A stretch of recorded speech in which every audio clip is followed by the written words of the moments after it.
never seen anything like this. Using the speed of light to print t-shirts. Literally. Let me explain. Xtool is a brand that specializes on creating laser cutters and engraving machine. But now they combine the laser machine with screen printing, making the whole screen printing process 3 times faster for beginners, because it eliminates the whole learning process on how to add a design into a screen. You hear that? I'll be back. Suddenly, the world I used to know, I see it differently. You woke me from a dream, now here's reality. Baby, baby, you are really hurting me.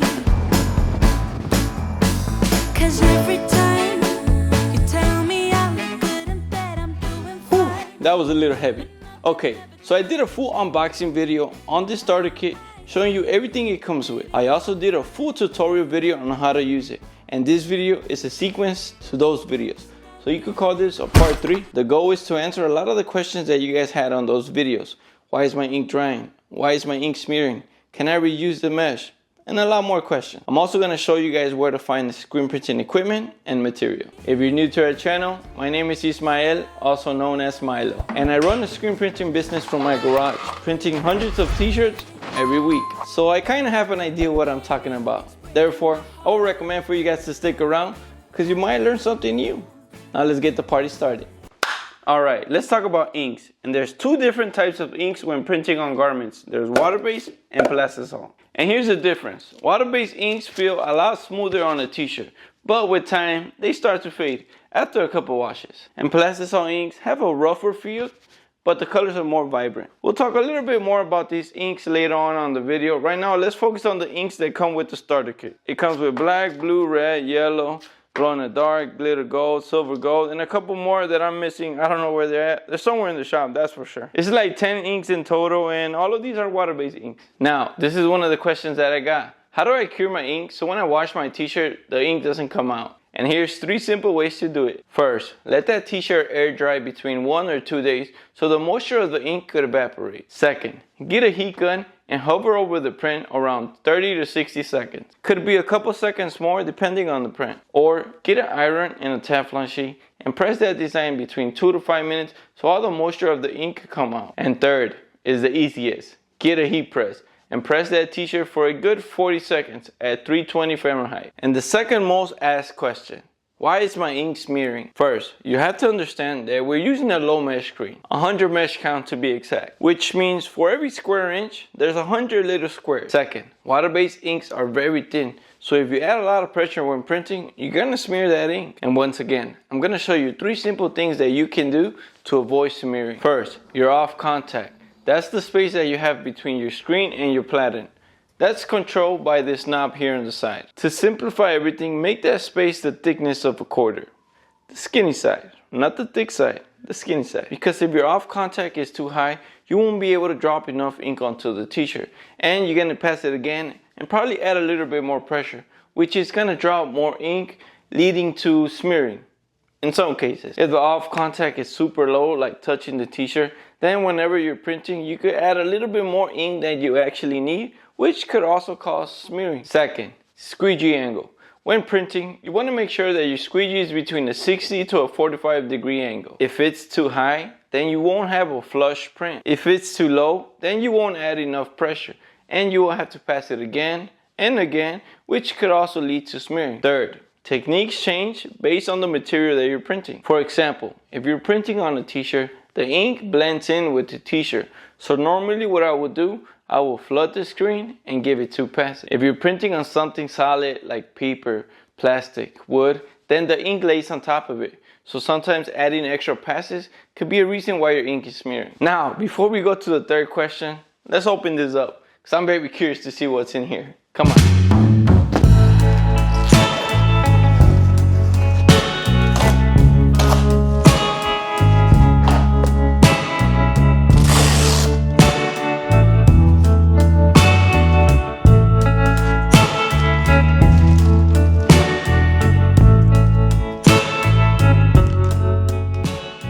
Wow, just look at the difference. That's a D1 and this is a S1.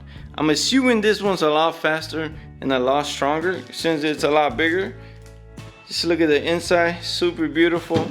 Just imagine all the things that we can do with this laser cutter other than just screen printing. Just saying. Third question, why is my ink drying in my mesh? And here's the main reasons why I don't like working with water-based inks. First, you have to work fast.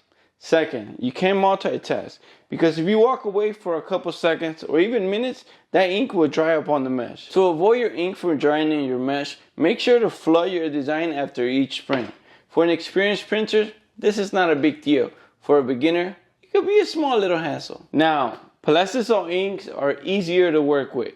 That's why I love them. They're more beginner friendly and a lot more forgiving. You can honestly take all the time in the world to print a single t-shirt. There's even times where I leave the ink on my mesh for a full day and come back the next day and it works just fine. You could even leave your ink open up to like 10 days, but I wouldn't recommend it because the ink is gonna collect dust. It will still work, but it's gonna collect dust, so don't do it. All right, let's print a t-shirt just so you guys can see how the ink works. If you can notice, this ink is a little bit thicker, which is a good thing since we're using a low mesh screen. So we're gonna use the same screens that we used in our last video, but it has a little bit of ink here and we're gonna clean them. Super easy. All we need is water and a little bit of rug, napkin, towel, whatever this is called. You spray, just wipe down. Hopefully it comes out. It's actually called a rag that works like a cloth. I don't know, I just read the box. But we have a little problem. My ink right here is like welded into the screen. I left the ink sitting in here for around 5 months, which is a no-no, so don't never do that. As soon as you finish printing your job, make sure to clean the ink right away. It's gonna save you a lot of headaches. And this is another reason why I don't like working with water-based inks. If it was plastisol, it would have been easier to clean. Either way, don't ever do that. Clean them right away. But I was able to save the inside of the design, so it's still usable. So that's what we're gonna use it for now. Just for now. We have to learn from our mistakes. See, same thing here. Alright, while I'm setting this up, I'm gonna answer another question. Can I reuse this mesh for another design? Short answer, no. I don't believe you can. To my knowledge, all these screens already come prepared with a special mesh and emulsion specifically for the laser cutter. You could easily remesh the screen, but I don't believe that you could reuse the mesh. But in my next video, I'm gonna try to see if I could clean the mesh so we can reuse it. So stay tuned for that. Now let's print this t-shirt. I'm dying. I know you're playing your part, but baby, it's breaking my heart. How could I know if you don't need me? Just let me know when I go.